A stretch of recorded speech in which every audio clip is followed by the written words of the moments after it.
সমস্ত ভক্তবৃন্দের চরণে প্রণাম, গুরুদেব এবং সর্বপরিচিত ভগবতের চরণে প্রণাম নিবেদন করি, কৃপা আশীর্বাদ প্রার্থনা করি। তো আজকের আমাদের ভাগবতম প্রথম স্কন্ধে তৃতীয় অধ্যায় আলোচনা। আপনারা শ্লোকে দেখেন, শ্লোক নাম্বার হচ্ছে 40।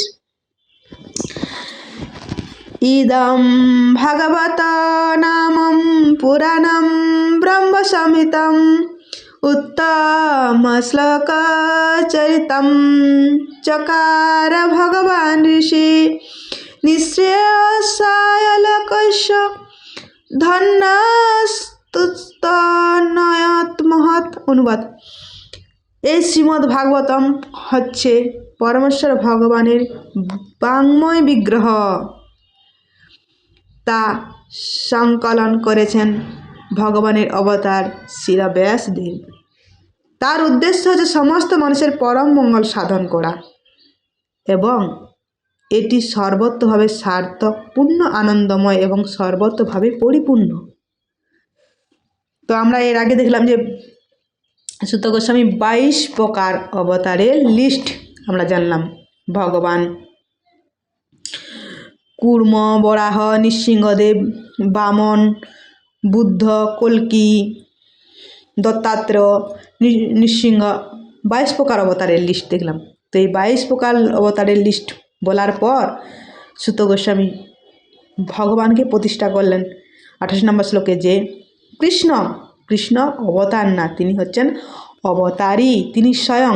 এতে চাংশ কলা পুংস কৃষ্ণস্তু ভগবান স্বয়ং।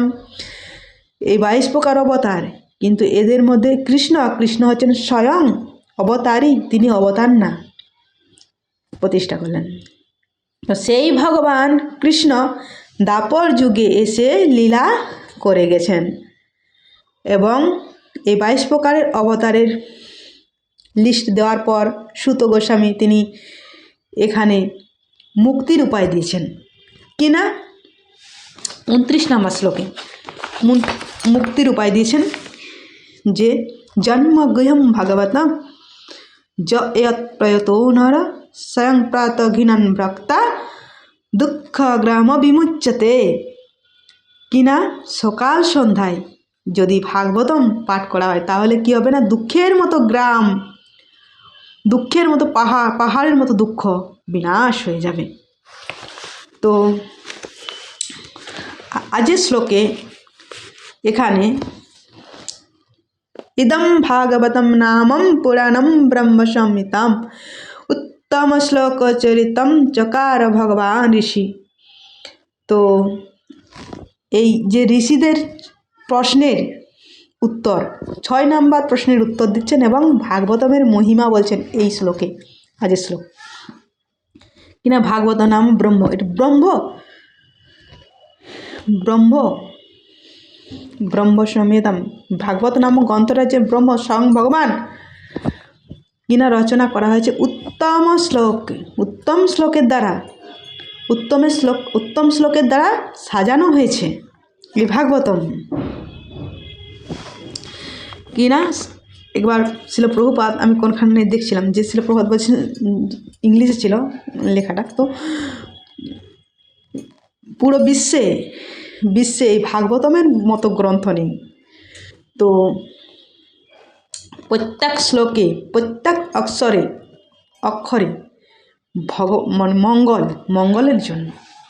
তো তারপর কি বলছেন যে চকার ভগবান ঋষি, অর্থাৎ এই গ্রন্থ ভগবানের অবতার ব্যাসদেব তিনি রচনা করেছেন। কিনা নিঃশ্রেয়স্য লোকস্য ধন্য, তার পরম মঙ্গল, মানুষের পরম মঙ্গলের জন্য। কিনা ধন্যাস্যস্তয়নত মহৎ, অর্থাৎ সম্পূর্ণরূপে মঙ্গল সাধন করবে।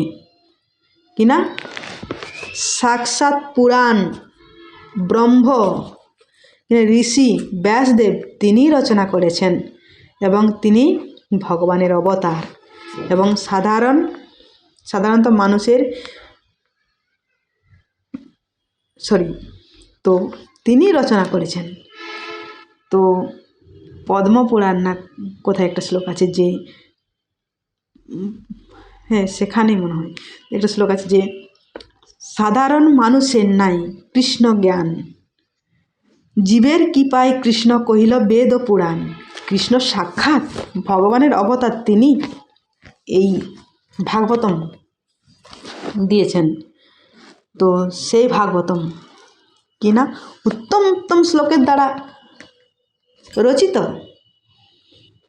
রচনা করা হয়েছে। চরিত মানে এখানে সেটা বলা আছে যে রচনা করা হয়েছে উত্তম উত্তম শ্লোকের দ্বারা এই ভাগবতম। তো কিনা মঙ্গলের জন্য। তো এই ভাগবতম তুলুন, হাতে ধরুন, পড়ুন। আজ এই পর্যন্ত, পরবর্তী আলোচনা, সময় চলে যাচ্ছে, পরবর্তী আলোচনা পরের শ্লোকে নিয়ে আসবো। এই ভাগবতম পড়লে ধন্য হয়ে যাবে, জীবন ধন্য হয়ে যাবে। পড়ুন ভাগবতম। তো আজ এই পর্যন্ত, পরবর্তী আলোচনা পরের শ্লোকে নিয়ে আসবো। হরে কৃষ্ণ।